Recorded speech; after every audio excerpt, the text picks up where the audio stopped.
Udah mulai berlatih orang-orang yang kemungkinan kan kita nanti kan jadi perdamaian.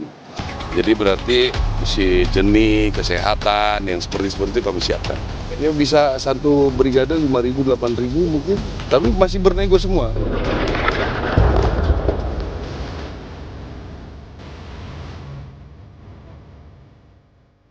Kirim atau tidak kirim, tolong diperhatikan betul, apakah ini masih dalam mandat Perserikatan Bangsa-Bangsa. Pasukan Indonesia tidak boleh terlibat konflik bersenjata dengan pasukan manapun.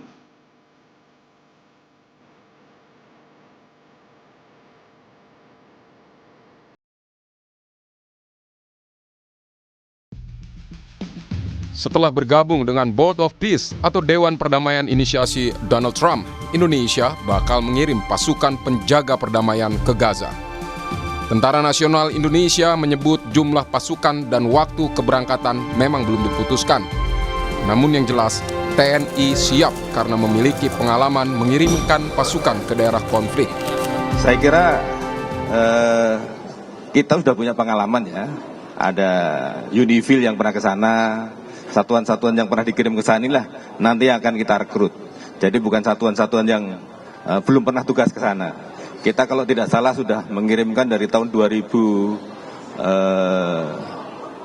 ya. Dari 2008 itu kita sudah mengirimkan Unifil ke sana, sudah berkali-kali, dan orang-orang inilah nanti akan kita kirim ke sana. Tentunya dia mempunyai pengalaman dari sisi medan dan bagaimana dia berkomunikasi dengan masyarakat di sana. Persiapan pengiriman pasukan bukan sekedar wacana. Kepala Staf TNI Angkatan Darat Jenderal Maruli Simanjuntak bahkan menyebut sejumlah pasukan sudah melakukan latihan. Penentuan kebutuhan personel akan ditetapkan setelah adanya permintaan resmi dari pihak koordinator di Gaza. Soal jumlah pasukan, Maruli belum dapat memastikan. Namun 5 hingga 8.000 personel sudah bersiap. Itu kan BOP itu Pak ke... Ya itu kan masih terus berjalan ya. Jadi kan kami menunggu dari hasil koordinasi ke yang mengkoordinir di Gaza. Nanti ke Mabes TNI nanti ke Mabesat memerlukan personil yang berkarakter apa. Nanti kami siapkan, gitu. Udah mulai berlatih orang-orang yang kemungkinan kan kita nanti kan jadi perdamaian. Jadi berarti si jenih, kesehatan, yang seperti itu kami siapkan.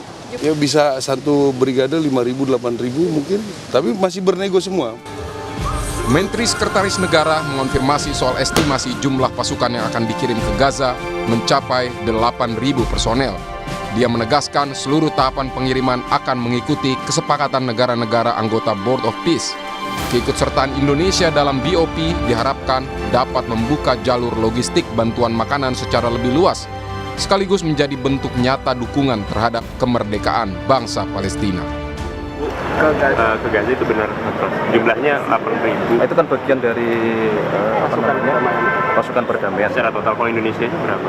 Sudah ada estimasi yang dikirim? Belum, sedang dibicarakan, tapi ada kemungkinan kita akan kurang lebih di angka 8.000 itu.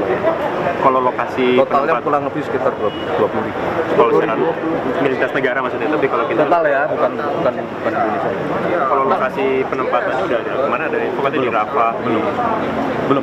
Kalau kita baru mempersiapkan diri aja. Kalau sewaktu-waktu sudah dicapai kesepakatan dan kita harus mengirim pasukan perdamaian, tentu itu sebagai sebuah komitmen itu akan kita lakukan. Dan yang pasti adalah berkenaan dengan masalah BOP serta dengan seluruh turunan teknisnya. Ini kan bagian dari komitmen bangsa kita. Tentu yang pertama kan kita menghendaki pengakuan kemerdekaan kepada bangsa Palestina. Yang kedua, bagaimana kita melakukan upaya untuk bisa membantu masyarakat di Gaza. Makanya kemudian kita Indonesia beserta dengan 7 negara Muslim yang lain memutuskan untuk bergabung di Board of Peace tersebut.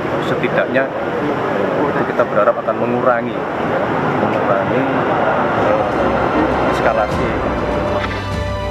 Mengenai pasukan yang bakal dikirim ke Gaza, Komisi 1 DPR menekankan agar jumlah pasukan yang dikirim tidak dalam jumlah besar, mengingat area Gaza yang tak terlalu luas.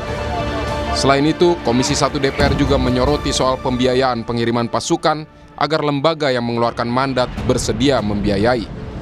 DPR juga mewanti-wanti agar pasukan Indonesia jangan sampai terseret konflik bersenjata manapun. Intinya, hemat saya tidak perlu terlalu besar seperti yang 20.000 itu. Tentu kan teman-teman di Kemhan sudah punya ukuran. Kalau jalur Gaza sempat saya pelajari itu luasnya 45 km persegi. Itu lebih kecil sedikit dari Jakarta Pusat. Siapa yang menjadi lead biar itu nanti ada rundingan di tingkat presiden. Tentu kita berdoa ini lebih seperti peacekeeping forces, penjaga perdamaian dan membantu percepatan perbaikan Gaza. Wah, kalau itu tidak cukup. Karena kita memang sudah kasih catatan bahwa 16,7 triliun pun juga itu sudah susahnya minta ampun carikan.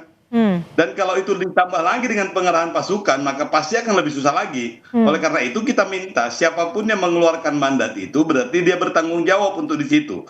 Untuk pembiayaannya. Punya catatan khusus untuk pengerahan pasukan itu. Yaitu adalah pasukan Indonesia tidak boleh terlibat konflik bersenjata dengan pasukan manapun. Yang kedua, tidak boleh terlibat dengan sipil manapun. Baik. Jadi tugasnya betul-betul itu secara spesifik, zeni dan medis. Pakar hukum internasional Hikmahanto Juwana menyoroti mandat penugasan pengiriman pasukan. Apakah di bawah naungan PBB atau Dewan Perdamaian bentukan Trump, Board of Peace. Dia juga mengingatkan soal kehati-hatian pertimbangan pengiriman pasukan perdamaian RI di tengah konflik antara Israel dan Hamas. Kirim atau tidak kirim, tolong diperhatikan betul apakah ini masih dalam mandat Perserikatan Bangsa-Bangsa. Memang resolusi berkaitan dengan BOP itu ada resolusi Dewan Keamanan 2803. Tetapi kalau kita lihat piagam di BOP itu ceritanya bukan berkaitan dengan resolusi, tapi ini organisasi internasional sendiri, terpisah. Yang Trump jadi chairman-nya dan lain sebagainya itu. Nah, tentu kalau misalnya resolusi Dewan Keamanan memandatkan untuk dibentuknya ISF, International Stabilization Force, dan di situ Indonesia berpartisipasi, saya katakan silahkan. Ya, tetapi tidak di dalam konteks kalau misalnya bukan mandat dari PBB, karena kalau misalnya bukan mandat dari PBB, ini pertama kali kita ikut. Oke, kalau mandatnya berasal dari BOP gimana, Prof? Yang saya khawatirkan adalah kita akan menjadi pihak yang terlibat dalam konflik. Indonesia memiliki komitmen dalam konstitusi untuk ikut menjaga perdamaian dunia dan memperjuangkan hak kemerdekaan bangsa-bangsa. Namun, setiap kebijakan pengiriman pasukan perlu direncanakan dengan pertimbangan yang matang. Tim Liputan Kompas TV.